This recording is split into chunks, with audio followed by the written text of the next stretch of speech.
Airtable automation sounds advanced, but the free features are more powerful than most people realize. You don't need coding or paid plans to save time. In this video, I'll show you how to use Airtable automation free features step by step in 2026 and when they actually make sense to use. All right. First, let's be clear. An automation is a rule. When something happens, Airtable automatically does something else. No scripts, no coding, just triggers and actions.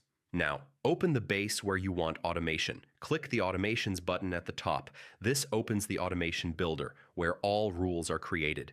Before creating anything, know the limits.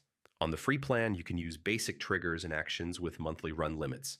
For small workflows, tasks, content, clients, this is usually enough. All right, let's build one. Click Create Automation, then choose a trigger. The most common free trigger is when a record matches conditions like status changes to done. Now, define the condition. For example, when status equals completed or when a checkbox is checked. This tells Airtable exactly when the automation should run.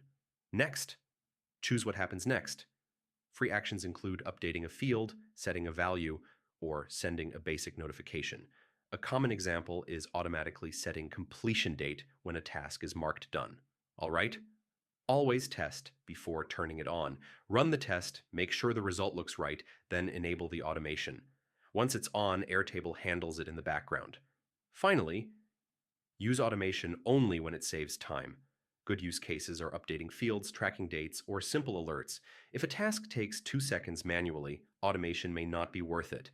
And that's how to use Airtable automation with free features. Simple rules, clear triggers, and practical actions. Start small, automate only what matters, and Airtable becomes much more powerful.